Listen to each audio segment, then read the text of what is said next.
그러니까 지구촌 역사 가운데 91.6%의 나날이 전쟁으로 점철되었음을 발견했다는 것입니다. 놀라운 사실이죠. 전쟁 없는 시절이 별로 없었다라고 하는 얘기가 되는 거예요. 20세기 한 토막을 내서 연구를 해보았더니만 전쟁과 혁명으로 인해서 죽은 사람들이 9억이 넘더라는 거예요. 20세기 한 세기 동안만 전쟁과 혁명 때문에 죽은 사람들이 9억이 넘더라고 하는 거예요.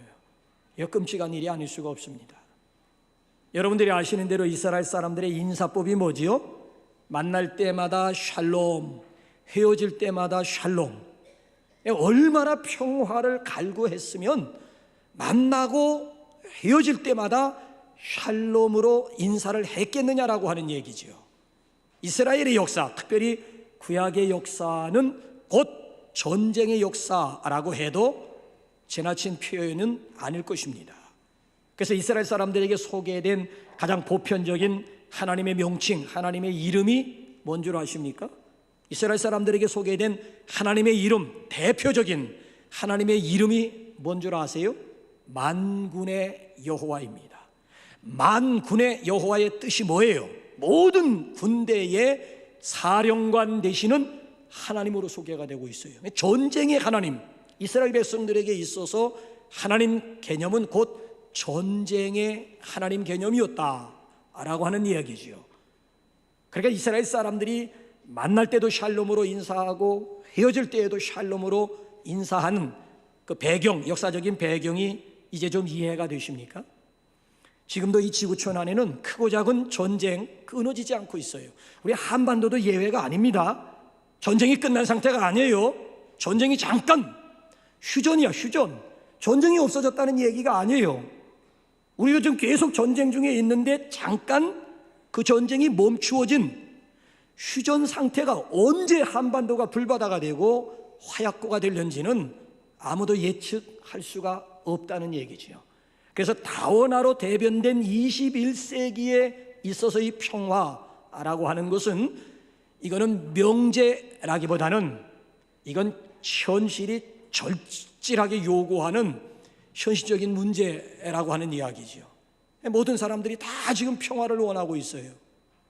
사회, 정치, 경제, 문화, 종교, 심지어 교육에 이르기까지 모든 사람들이 한결같이 원하는 것이 평화요, 평안이라고 하는 것이지요. 자, 그렇다고 한다면 그 평화는 근본이 어디에서 오는 거예요? 어떻게 우리가 그 평화를 누릴 수가 있을까요? 예수님의 성육신의 의미가 여기에 있다라고 하는 생각 안 해보셨습니까?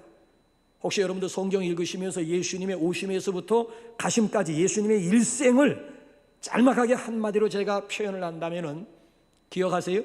예수님이 태어나시던 날 밤 천군 천사들의 합창 소리가 기억나시느냐고요?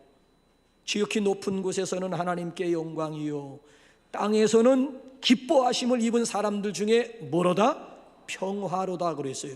예수님이 태어나시던 날 밤 천군 천사들의 코러스가 하늘엔 영광, 땅에는 평화, 이게 바로 찬송의 주제였다니까요. 예수님의 공생애 가운데 예수님이 선포하셨던 메시지의 핵심이 샬롬이라는 것을 아십니까? 특별히 다락방 강화, 너무 산상수훈과 더불어 다락방 강화가 너무나 중요하잖아요. 이 다락방 강화의 핵심 포인트가 뭔가 하면 그게 샬롬이에요.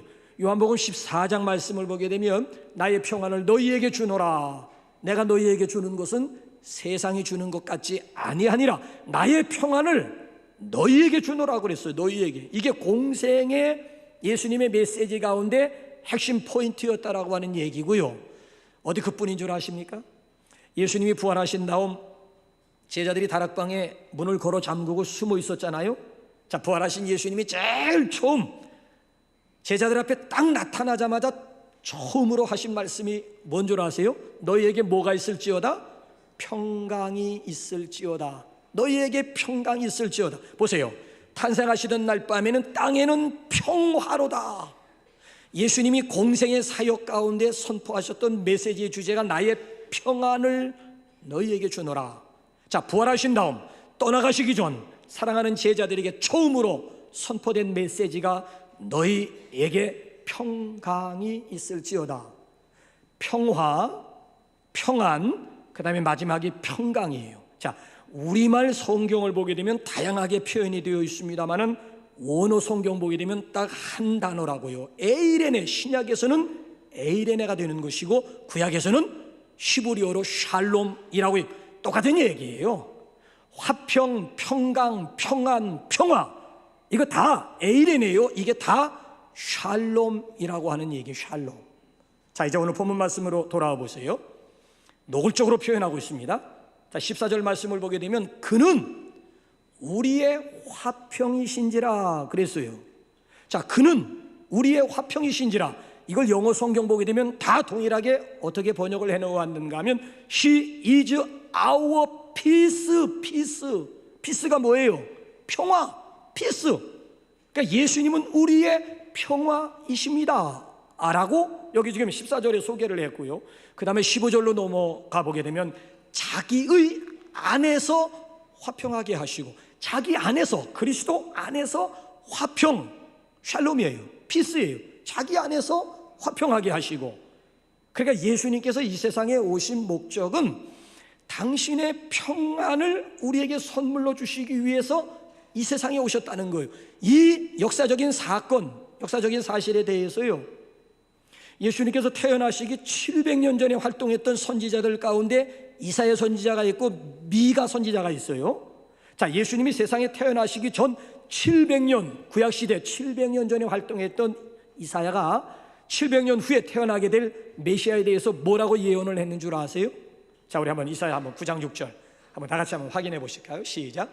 이는 한 아기가 우리에게 낳고 한 아들을 우리에게 주신 바 되었는데 그의 어깨에는 종사를 메었고 그의 이름은 기묘자라, 모사라, 전능하신 하나님이라, 영전하시는 아버지라, 평강의 왕이라 할 것임이라. 그의 이름은 평강의 왕이 될 것이다. 앞으로 700년 후에 태어나게 될 메시아 예수 그리스도의 이름은 평강의 왕이라 할 것이다. 평강의 왕이 될 것이다. 자, 이사야 선지자가 이렇게 예언을 했고요. 그다음 동시대에 역사했던 사역을 했던 미가 선지자는 예수님에 대해서 뭐라고 말씀했는지 한번 미가 5장 5절 한번 다 같이 한번 읽어보실까요? 시작. 이 사람은 평강이 될 것이라. 이 사람 누구예요? 장차 태어나게 될 메시아 예수 그리스도는 평강이 될 것이다. 자, 구약 성경이고요. 신약 성경 히브리서 7장 말씀을 보게 되면 멜기세덱 스토리가 나와요. 히브리서 7장 전체가 멜기세덱 이야기예요. 이 멜기세덱은 예수님을 상징하는 인물입니다. 그러니까 아비도 없고 족보도 없고 뿌리도 없는, 그러니까 이거 성경에 나와 있는 멜기세덱은 수수께끼 인물이라고요. 이 수수께끼 인물을 누구를 지금 상징하고 있는가 하면 예수님을 상징하고 있거든요. 자, 이 멜기세덱 왕이 어떤 사람인지 히브리서 7장 2절 한번 우리 확인 한번 해볼까요? 시작. 그의 이름을 해석하면 먼저는 의의 왕이요, 그 다음은 살렘 왕이니 곧 평강의 왕이요. 그 이름 멜기세덱, 그 이름을 해석하면 두 가지라는 거예요. 의의 왕, 살렘 왕. 살렘 왕의 뜻이 뭐예요? 평강. 살렘이라고 하는 것은 샬롬, 샬롬이나 살렘이나 같은 얘기예요. 그러니까 이 멜기세덱, 예수님을 상징하고 있는 이 멜기세덱이 어떤 인물이냐 하면 그는 살렘 왕, 다시 말씀드리면 평강의 왕이라고 하는 거예요. 왕. 그러니까 예수님은 평강의 왕으로 이 세상에 오셔가지고 우리에게 평안을 선물로 주셨다는 거예요. 자, 그래서 이제 오늘 여기 본문 말씀 보게 되면 17절에서 뭐라고 결론을 내리는지 한번 본문으로 이제 돌아와가지고 17절 한번 다 같이 읽어보시겠습니다. 시작. 또 오셔서 먼 데 있는 너희에게 평안을 전하시고 가까운 데 있는 자들에게 평안을 전하셨으니, 자, 또 오셔서 인카네이션, 성육신이야. 하나님 보좌 우편에 계신 예수님이 역사 한가운데 오신 목적이 뭐라고요? 오셔서 뭘 하셨다는 얘기예요. 뭘 하셨다고요? 먼 데 있는 자들에게 뭘 전하고? 평안을 전하고. 가까운 데 있는 자들에게 뭘 전하고? 평안을 전하고. 먼 데 있는 자들은 누구고 가까운 데 있는 자들은 누구예요? 먼 데 있는 자들은 이방인들을 두고 하는 얘기고 가까운 데 있는 자들은 유대인들을 두고 하는 얘기예요. 그러니까 이방인들에게도 평안을 예수님이 선포하셨고 유대인들에게도 평안의 메시지를 예수님께서 전하시기 위해서 이 세상에 오셨다라고 하는 얘기예요. 자, 그렇다고 한다면은 예수님이 평강의 왕으로 이 세상, 평화의 왕으로 이 세상에 오셨는데 그 평강의 그 평화의 범위가 어디까지일까요? 아니, 예수님으로 인해서 구체적으로 누가 어떻게 그 평안을 누릴 수가 있을까요? 쉽게 말씀드리면 그 평안의 성격이라고 하는 것이 뭘까요? 자, 이 질문을 가지고 이제 본문 말씀을 우리가 접근을 하게 되면 세 가지 아주 중요한 요소를 발견하게 되겠지요. 자, 예수님이 우리에게 주신 그 평화, 평강, 평안의 성격이라고 하는 것이 무엇일까요? 첫 번째로는 나 자신과의 화평함입니다. 나 자신과의, 이건 개인 내적인 평안함이에요. 여호수아 리프맨이라고 하는 소설가가 마음의 평안이라고 하는 베스트셀러를 썼는데요, 그 책 가운데 보게 되면 어떤 젊은이가 노인에게 소원을 아뢰입니다. 그대의 소원이 무엇이요? 이 청년이 거침없이 이야기를 합니다. 제 소원 다른 거 아닙니다. 첫째가 건강, 둘째가 재물, 셋째가 외모 얼짱, 넷째가 재능, 다섯째가 권력, 마지막 여섯 번째가 명예입니다.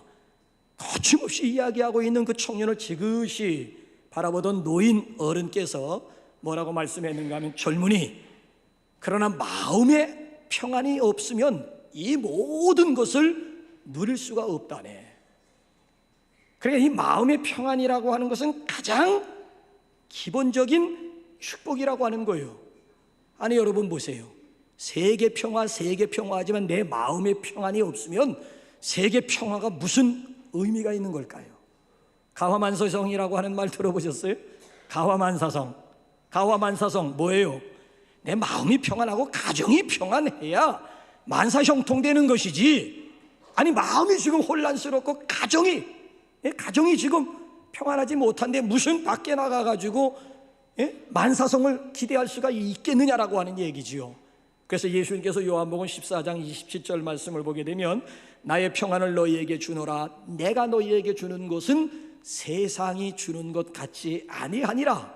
그러니까 세상의 평안이라고 하는 것은요, 환경이 가져다 주었다 다시 그 환경이 빼앗아가는 거짓 평안이라고 하는 거예요. 그런데 우리 주님께서 우리에게 주시는 그 평안이라고 하는 것은 환경과 이건 상대적인 그런 평안이 아니라는 거예요.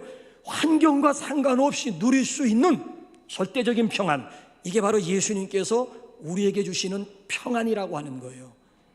이 얼마나 여러분 귀해요. 예수님께서 우리에게 주신 이 평안함이라고 하는 게 얼마나 귀해요. 내적인 평안함. 그래서 누가복음 1장 말씀을 보게 되면은 시몬이라고 하는 선지자가 아기 예수님을 품에 안은 다음 고백하는 내용이 뭔 줄 아세요? 자, 시몬이 수십 년 동안 메시아를 기다리다 드디어 아기 예수님을 품에 딱 안고 고백하는 내용이 뭔가 하면, 내 눈이 주의 구원을 보았사오니 이제는 종을 평안히 놓아주시는도다. 이제는 종을 평안히 놓아주시는도다. 그러니까 예수님을 만난 행복을 한마디로 표현하라고 한다면은 그게 바로 평안이요, 그게 바로 놓아주신다, 자유함이라고 하는 얘기예요. 여러분, 이 마귀라고 하는 놈은요, 우리를 속박할 뿐만 아니라 우리가 가지고 있는 자유를 빼앗아갑니다. 마귀가 이 세상에 온 것은 도적질하고 죽이고 빼앗는 것. 요한복음 10장 10절에 있잖아요. 도적이 온 목적 다른 게 있는 게 아니라고요.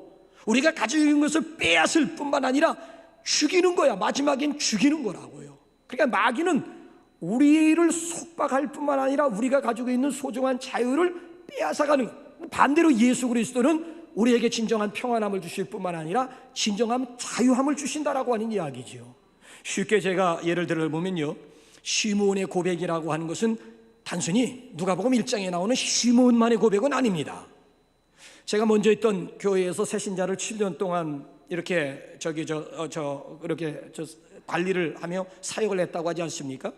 1년에 450명, 특별히 많이 올 때는 500명이 와요. 그럼 7년 동안 약 한 450명, 한 500명을 7년 동안 관리를 했으면 몇 명 정도가 되는 거예요?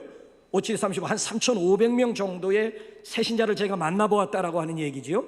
자, 마지막에 이제 임상 그 경험을 제가 이제 데이터를 내기 위해서 세신자들을 통해 가지고 한 100여 문제 가까이 설문조사를 했는데, 그 중에 한 가지가 뭔가 하면은 당신들이 예수 믿어 좋은 점이 뭐냐, 예수 믿어 달라진 점이 뭐냐라고 하는 질문이 하나가 있었어요. 자, 그 질문에 세신자들이 80.6%가 뭐라고 지금 응답을 했는 줄 아십니까?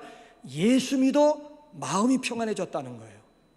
예수 믿어 기쁘다라고, 그 얘기가 그 얘기예요. 예수 믿어 기쁘다, 예수 믿어 마음이 평안해졌다라고 하는 이구동성의 고백이었습니다. 예수 믿어서 갑자기 환경이 달라진 건 아니고, 예수 믿어서 갑자기 나를 둘러싸고 있는 여건이 갑자기 이렇게 바뀌어진 거 아니고, 예수 믿어 달라진 것이 있다면 내가 달라졌다는 거예요. 지금까지 어디서 누리지 못했던 이 마음의 평안함이라고 하는, 예수 믿고 얻을 수 있는 최고였다라고 하는 이런 고백들을 하더라고요. 왜 그럴까요? 왜 예수 믿음으로 인해서 마음의 평안함을 얻게 되었다고 고백을 할까요? 평강의 왕 되신 예수님을 믿고 평강의 왕 되신 예수님을 내 안에 모시다 보니까 자연적으로 내 삶이, 내 마음이 평안할 수밖에 없는 것이고, 예수 때문에 기뻐하며 즐거워하는 삶을 살 수밖에 없다라고 하는 거, 이거 당연한 것 아니겠습니까? 근데 이 마귀라고 하는 놈은요, 계속해서 막 조이고 괴롭히다가 마지막에는 지옥으로 끌고 가는 거예요. 그러니까 마귀는 섬기면 섬길수록 더 요구하는 게 많은 거예요. 쉽게 말씀드리면 50만 원 주고 구슬한다고 여러분 한번 생각해 보세요. 자, 구판을 버려요. 근데 여러분, 이것이 횟수가 늘어질수록 구판을 버리는 액수도 늘어난다라고 하는 거 여러분 아세요? 부적만 해도 그렇습니다. 5만 원짜리가 있고 10만 원짜리가 있어요. 맨 처음에 5만 원짜리로 시작하고 10만 원짜리 부적으로 시작하지만, 시간이 지나갈수록, 사건이 커질수록 그 액땜을 하기 위해서 요구되는 금액이라고 하는 것이 기하 급수적으로 늘어가는. 그러니까 마귀는 계속 쪼이고 계속 괴롭히다가 마지막에 끌고 가는 종착역이 지옥이라고 하는 거지요. 근데 우리 주님은 믿으면 믿을수록, 우리 주님은 만나면 만날수록 우리를 더 조이는 것이 아니고, 세상에서 얻을 수 없는 이 평안함, 세상에서 얻을 수 없는 위로함, 그러니까 주님은 가까이 하면 가까이 할수록 깊이 있는, 그렇잖아요? 세상에서 맛볼 수 없는 그런 평안함과 그런 위로함을 우리 주님으로부터 얻을 수 있다는. 그래서 에스겔서에 보게 되면 이 사실을 어떻게 환상으로 우리에게 보여주었는가 하면은, 성전 문지방에서부터 물이 흘러나온다는 거예요. 성전 문지방에서부터 물이 흘러나오는데, 그 물의 여러분 양이 어느 정도인가 하면, 맨 처음에는 발목이라 했어. 발목. 그 다음에는 무릎에 차요. 그 다음에는 허리야. 그 다음에는 어깨야. 나중에는 온 몸이 물에 잠김바 되어가지고 수영을 해야 되는 지경까지 이르게 된다라고 하는 것을 상징적으로 보여주고 있는 거예요.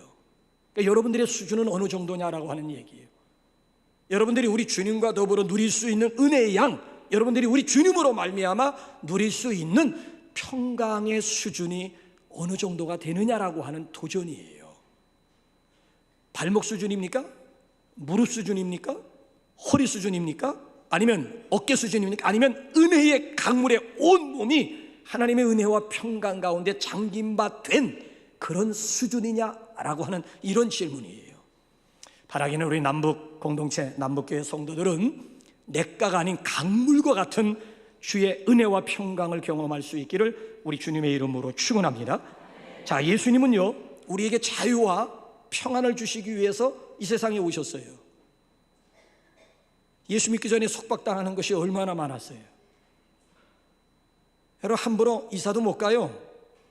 날을 잡아야 됩니다. 손 없는 날을 잡아야만 돼요. 결혼 날짜 함부로 정하지 못합니다. 택일 해야 되는 거예요. 택일. 이불을 꼬매고 김장을 하고 장을 담글 때에도 아무나 하면 안 되는 거예요. 날을 잡아야 되는 거예요. 날을. 묘지 아무나 쓸 수 없는 거예요. 묘지조차도 아무데나 못 써요. 더군다나 집을 지을 때도 귀신에게 물어봐야 되는 거예요. 집 안에 못 하나를 박더라도 함부로 박을 수가 없어요. 그러니까 여러분 보세요. 아니 꼼짝 못한다니까요. 매여가지고 꼼짝. 그러니까 여러분 보세요. 노예도 이런 노예가 세상 별 수 없이 질질 끌려 다니는 인생이었다니까요. 근데 우리가 예수 믿음으로 말미암아 이 모든 것으로부터 자유함을 얻게 되었으니, 이 얼마나 여러분과 우리가 무슨 뭐 나러 갈 게 뭐 있어? 결혼 날짜를 하든 이사 날짜를 하든 아니면 집을 짓든 아니면 산을 쓰든 아니면 뭐 장례를 치르든 간에 거칠 것이 없이 하이킹 갈 수 있는 게 우리네 삶은, 그러니까 우리 속박으로부터 얼마나 자유함을 얻게 되었느냐라고 하는 이야기지요. 이 얼마나 감사해요. 바라기는 오늘도 위로부터 부어지는 우리 주님의 평강이 저와 여러분 가운데 충만할 수 있기를 주님의 이름으로 축원합니다. 그래서 개인적인 이런 내적인 나만의 그런 평안함이 있고요, 그 다음에 두 번째로 우리 주님께서 주신 그 평강이라고 하는 것은 두 번째 성격은 이웃과의 화평함입니다. 자, 여러분들은 14절 15절을 어떻게 읽으셨는지 다시 한번 보세요. 무슨 뜻인지 한번 보세요. 시작. 그런 우리의 화평이신지라 둘로 하나를 만드사 원수된 것 곧 중간에 막힌 담을 자기 육체로 허시고 법조문으로 된 계명의 율법을 폐하셨으니 이는 이 둘로 자기 안에서 한 세 사람을 지어 화평하게 하시고. 자, 저기 보면은 14절 보면 둘로 하나를 만드사라고 하는 표현이 나오지요. 그 다음에 15절 보게 되면은 이 둘로 자기 안에서 화평하게 하시고라고 하는 말씀이 나와요. 자, 14절도 15절도 두 번 반복되는 것이 둘로 하나 되게 했다, 둘로 화평을 이루게 했다. 자, 여기서 둘이라고 하는 게 뭘까요? 둘로 하나 되게 했다는 얘기, 둘로 서로 화평하게 했다는 얘기잖아요. 둘이라고 하는 것은 누구와 누구를 두고 하는 얘기예요. 이방인들과 유대인을 두고 하는 얘기예요. 자, 유대인들은 하나님의 계명을 지키기 위해서 막 몸부림을 칩니다. 안간 힘을 씁니다. 그에 비해서 이방인들은 율법에 대해서 전혀 부담이 없는 거야. 율법과는 전혀 그러다 보니까 이 둘 관계가 자연스럽게 원수 관계가 되고 만 거예요. 그러니까 이 둘의 차이는 어디에 있는가 하면은 눈에 보이지 않는 담이 존재한 거야. 담이 한쪽에서는 계명을 지키기 위해서 몸부림을 치면서 안간힘을 쓰는데 또 한쪽에 대해서는 계명과는 전혀 상관없이 전혀 부담, 자연적으로 이 두 관계는 원수 관계가 될 수밖에 없다니까요. 둘 사이엔 눈에 보이지 않는 담이 있었던 거예요. 담. 그 담이라고 하는 게 뭔가 하면 적개심이고 적대감이라고 하는 담이 존재한 거예요. 담. 근데 예수님께서 오셔가지고 그 담을 허물어 주셨다라고 하는 얘기예요. 이 담 때문에 지금 서로 원수가 되었거든요. 계명 때문에, 법조화된 율법 때문에 이방인들과 유대인들이 원수가 되었거든요. 그러니까 유대인들 입장에서 이방인들을 보면 저건 인간이 아니야. 인간 같지만 유대인들이 이방인들을 볼 땐 전혀 저건 인간이 아니야. 짐승과 다를 바가 없는 거야. 저 개 같은 족속들. 그래서 여러분 요한복음 4장 말씀을 보게 되면 유대인들은 이방인들과 사마리아인들과 상종도 하지 않았다 그랬어요. 왜? 사람이 아닌데 뭐 사람. 이방인들은 사람 취급을 하지 않았다니까. 이 정도로 원수 관계에 있었는데 예수님께서 오셔가지고 눈에 보이지 않는 담을 허물어 자기 육체로 십자가로 담, 소위 말하면 율법을 폐하셨다라고 하는 얘기. 율법의 담을 허물어 율법을 폐하셨다라고 하는 율법 폐기론자를 여러분 오해하지 마세요. 로마서 10장 4절 말씀을 보게 되면 예수님이 율법의 마침이 되었다라고 하는 율법의 완성자, 율법의 마침. 그러니까 더 이상 율법으로 인해 가지고 이방인들과 유대인들이 원수 관계를 맺을 이유가 없어지게 되었다는 거예요. 그래서 이젠 예수님 때문에 유대인들과 이방인들이 서로 손에 손을 잡고 평화를 누리는 관계가 되고, 이방인들과 유대인들이 손에 손을 잡고 하나님을 경배하는 그런 공동체를 이루게 되었다라고 하는 이야기예요. 이게 지금 14절 15절에 나와 있는 여러분 담 얘기가 바로 이 말씀을 예수님이 오심으로 말미암아 유대인들과 이방인들 간에 눈에 보이지 않는 담이 이게 무너져서 서로 화평을 이루게, 둘이 서로 하나 될 수가 있고 둘이 서로 화평을 이루게 될 수가 있었다는 말씀이에요. 여러분들은 어떻습니까? 사람들을 대할 때 여러분들은 어떤 마음, 어떤 자세로 사람들을 대하십니까? 저 사람이 있어야 내가 있고, 저 사람이 없으면 나도 없고, 저 사람이 기뻐해야 나도 기뻐, 뭐 이런 생각, 이런 자세로 사람을 만납니까? 아니면 누구를 만나든지 적대감으로, 아니면 경계심을 가지고 사람을 만나십니까? 어때요 여러분들? 사람 만날 때 여러분들 어떤 자세 가지고 사람들을, 인간관계를, 경계심입니까? 적대감입니까? 이상하면 다시 보고 수상하면 신고하자, 이런 경계심을 가지고 사람을 대하십니까? 아니면 인간관계 속에서 상대방의 불행이 곧 나의 행복이라고 하는 이런 생각을 가지고 계신 분 없으시겠지요? 요즘 자라는 세대들은 그렇습니다. 특별히 여러분 시험 볼 때 친한 친구라도 상대방이 시험 망치기, 왜? 상대적으로 내가 높아질 수가 있으니까. 무슨 노트 이건 우리 때나 가능한 얘기지요.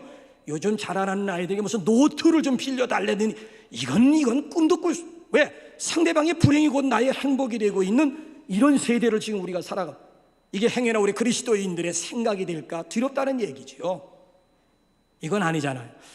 제가 이렇게 어렸을 때 자랄 때만 해도요 그런 얘기 많이 들었어요.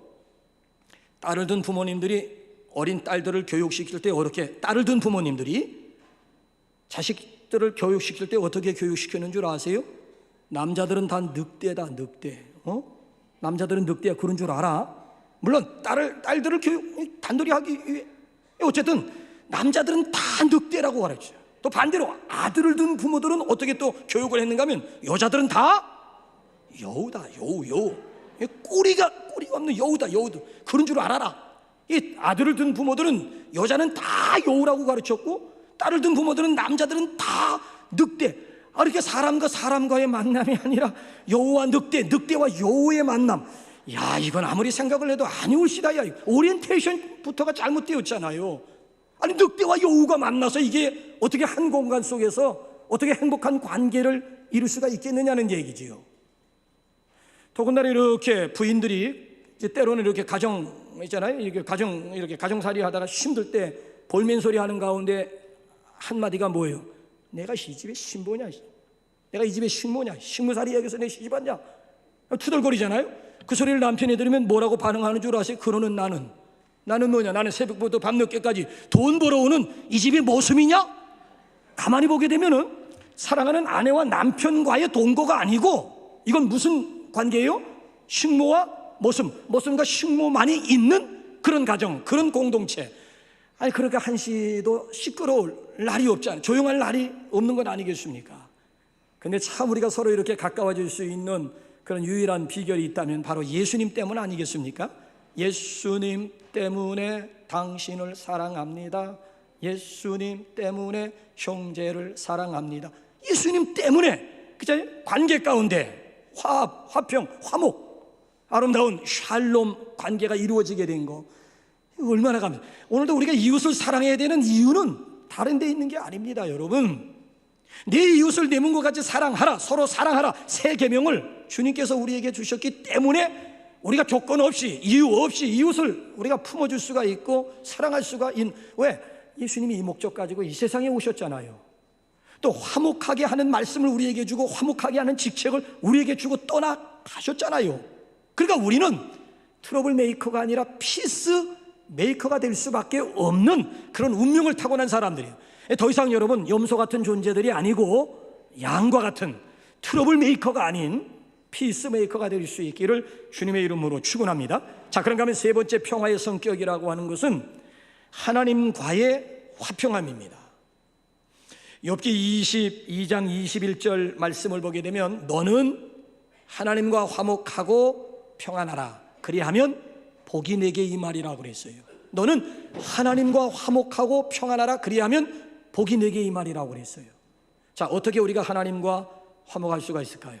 하나님과 화목하면 평안의 복뿐만 아니라 범사의 복을 받을 수가 있다고 그랬는데 어떻게 우리가 하나님과 화목할 수가 있을까요?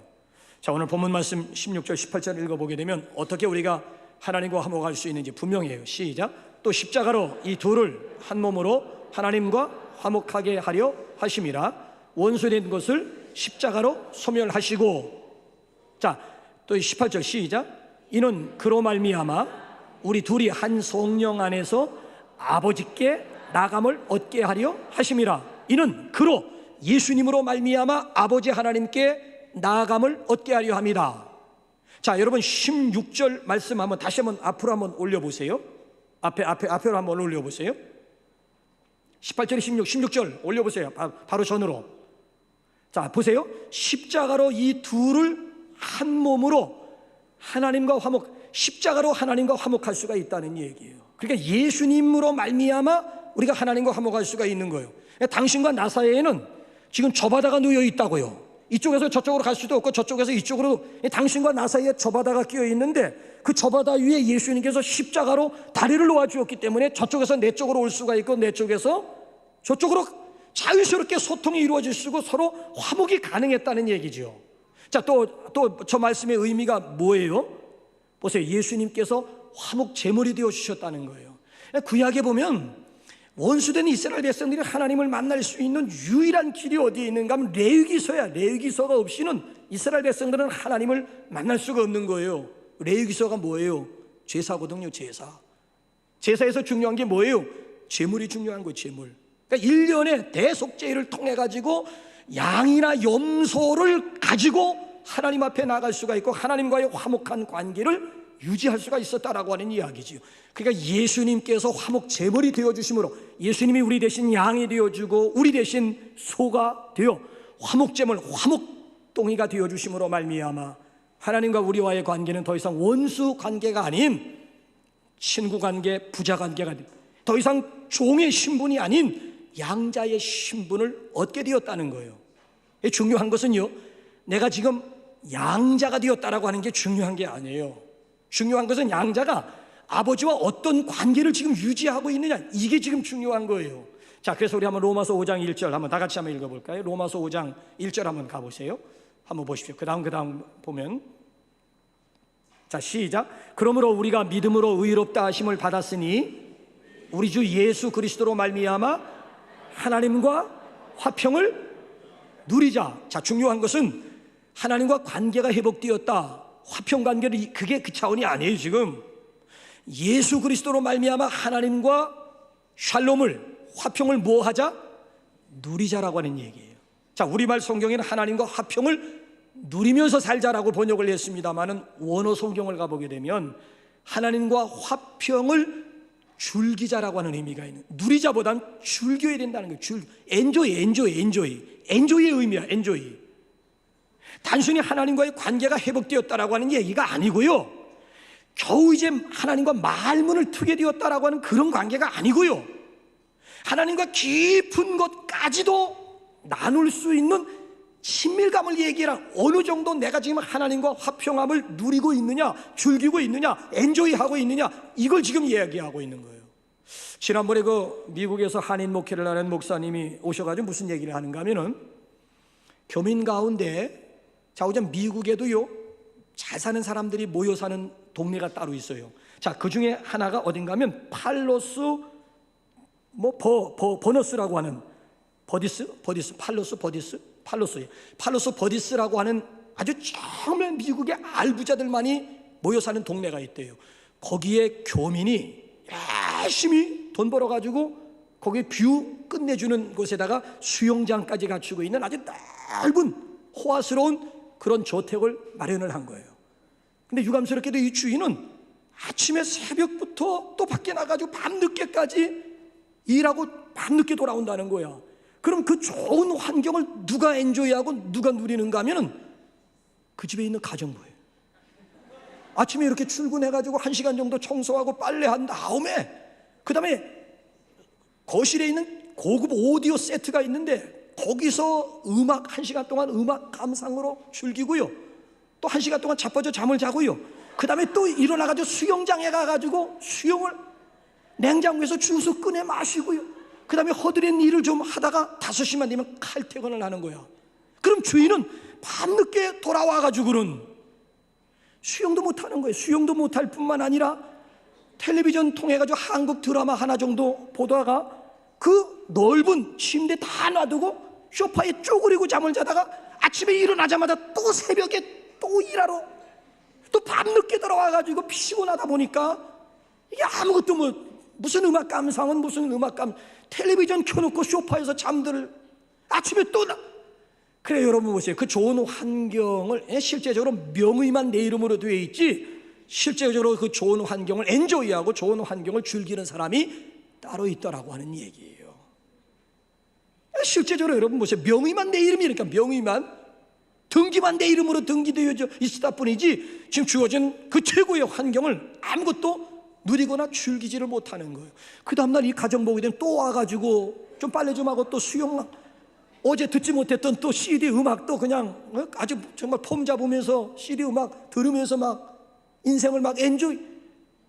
그러니까 여러분 보세요. 그러니까 우리의 모습이라고 하는 것이 가정부의 모습이냐 아니면 지금 이 초라한 이 주인의 모습이냐라고 하는 걸 묻고 있는 거예요. 여러분들과 하나님과의 관계는 지금 어떤 관계냐라고 하는 거예요. 겨우 하나님과의 관계가 회복된 것으로 지금 만족하고 있느냐 아니면 매일매일 생활 가운데서 하나님과의 화평함을 즐기면서 누리면서 엔조이하면서 살아가고 있느냐라고 하는 얘기예요. 여러분, 내 앞에 지금 음식의 상다리가 부러질 정도로 진수성찬이 채워져 있다고 해서 그거 내 거 아닙니다. 착각하지 마세요. 우린 지금 앞에 지금 눈에 보이게 지금 상다리가 막 부러질 정도로 진수성찬 차려 있는 것으로 그걸로 만족 아니에요. 실제적으로 내가 먹는 것만이 내 것이 될 수가 있는, 확실하게 먹은 것만이 내 것이, 음식을 일일이 감상하면서 즐기는 것만이 내 것이 될 수가 있는 것이, 내 앞에 차려놓았다고 해서 그것이 내 것이 될 수 있는 것은 아니다라고 하는 이야기예요. 여러분들은 어느 수준입니까? 가만히 보면요, 화평을 가지고 있는 분이 있는가 하면 화평을 즐기는 분이 있어요. 분명히 그래요. 믿음을 주머니에 놓고 다니는 분이 있고요, 실제적으로 그 믿음을 삶 가운데서 누리면서 즐기는 믿음의 능력을 경험하면서 살아가는 사람이 있어요. 분명히 있어요. 단순히 그냥 교회에 나오는 사람이 있고 교회 생활 자체를 인생 엔조이하는, 교회에 나오는 사람하고 교회 생활 자체를 즐기는 사람이 따로 있어요. 여러분들 어느 경우예요? 교회에 나오는 케이스입니까? 아니면 교회 생활 자체를 여러분들이 누리면서 아니면 엔조이하는 그런 입장입니까? 찬송도 마찬가지예요. 똑같이 찬송 아니에요. 찬송도 노래로 한 곡 불러 제껴버리는 사람이 있는가 하면 찬송 그 자체를 즐기는 사람이 있어요. 왜? 찬송 시간을 통해 가지고 성령의 기름 부으심, 성령의 만져주심, 그렇잖아요? 내 마음의 위로하심과 찬양을 통해 가지고 하나님이 주시는 평강을 그 자체를 엔조이하는 그런 성도들이 있다니까요. 그러니까 우리 교회는 지금 2부 예배도 5분 전에 시작을 하고요, 3부 예배 같은 경우에는 어떤 데 10분 전에 벌써 이미 찬양의 예배의 하이라이트라고 할 수 있는 찬양은 벌써 10분 전에 시작이 되는 거야. 그러니까 이 찬양을 노래로 한 곡으로 불러 제끼는 사람들은 그냥 와가지고 한두 곡 정도 그냥 부르면서 예배 순서로 그냥 지나가 버리고 마는 것이고, 정말 찬양을 엔조이하고 찬양을 즐기는 사람들은 10분 전에 와가지고 벌써 10분 전부터 찬양을 막 즐기는, 이게 얼마나 중요한지 여러분들은 이 두 가운데 어느 정도에 해당하느냐는 거예요. 설교도 그래. 설교 그냥 한 귀로 듣고 한 귀로 흘러버리는, 그 설교 듣는 사람이 있고요, 설교 말씀을 통해서 하나님과 깊은 교제를 나누면서 말씀 자체를 즐기는 분이 있어요. 우리 교회는 20년 가까이요, 한결같은 마음 가지고 저를 행복하게 만드는 분이 있어요. 그분은 예배 끝나고 꼭 나갈 때마다 멘트가 20년 가까이 똑같아요. 목사님 오늘 말씀이 꿀맛 같아요. 너무 달아요. 너무 맛있어요. 아니 여러분, 말씀이 맛있다 또는 말씀이 꿀송이 같다라고 하는 그 표현이 지금 뭘 얘기하고 있는 줄 아세요? 그냥 설교로 단순히 듣는 사람들은 그 말씀의 의미를 죽었다 깨어나도 모르는 거예요. 말씀이 무슨 맛이 있다, 말씀이 뭐 꿀송이 같다. 나는 그분의 말을 들으면서 그냥 나를 그냥 또 즐겁게 해주려고, 나를 위로하려고 하는 말이, 그럼에도 듣기 싫진 않아요. 아니 어떻게 20년을 하루같이 똑같은 멘트를 가지고 어떻게 매 시간마다 나가면서 손을 붙잡고 흔들며, 내가 흔들어야지 지가 흔들면서, 그러면서 그냥 막 그냥 힘 빼고 있으면 내가 흔들려지는 거지 흔들려지면. 야, 근데 그러면 어떻게 말씀이 꿀과 송이꿀보다 더 달달하고 하는, 설교도 단순히 듣는 사람이 있는가 하면 그 말씀 자체를 즐기고 엔조이하는, 누리는 사람이 있는 것이로구나. 여러분들은 어느 수준이냐라고 하는 얘기예요. 소유하고 있는 수준이냐 아니면 누리고 있는, 엔조이하고 있는 그런 수준이냐라고 하는 이야기예요. 여러분들은 하나님 하게 되면 어떤 생각이 들어요? 무섭고 두려우십니까? 떨리십니까? 아니면 하나님 하게 되면 아빠, 그래가지고 막 달려가고 싶고 막 아빠 품에 막 안기고 싶은 막 그런 생각이 드십니까? 아니면 주일날 교회 오는 것도 이 시간을 통해서 여러분 기쁨을 경험하고 하나님의 평강을 경험하는 시간이 되고 있습니까? 아니면 도살장에 끌려가는 소 모양 만부득이 해가지고 이 자리에 끌려 나와가지고 앉아 계시는 분이 계시. 여러분들 어느 차원이냐라고 하는 얘기예요. 저는 하나님 앞에 기도할 때마다 이런 기도합니다. 우리 남북교회 성도들은 주의를 통해 가지고 하나님의 기쁨, 하나님의 평강을 누리는 시간 되게 하소서, 즐기는 시간 되게 하소서, 엔조이하는 행복의 극치를 경험할 수 있는 그런 예배, 그런 날, 그런 주일이 되게 하소서. 이게 여러분을 향한 저의 기도의 제목이에요. 아니, 내 안에 하나님의 흘러넘치는 평강이 있어야 밖에 나가서 피스메이커 아니면 평화의 도구가 될 수가 있는 거다. 아니, 내 안에 지금 평화의 강물이 흐르지도 않는데 어떻게 내 주변에 있는 사람들에게 피스메이커가 되고 평화의 도구가 될 수가 있겠습니까? 시간마다 우리 하나님의 은혜와 평강이 우리 모임 가운데, 관계 가운데, 특별히 남과 북으로 분단된 우리 민족 가운데 하나님의 평강, 하나님의 평화가 부어질 수 있기를 주님의 이름으로 축원합니다.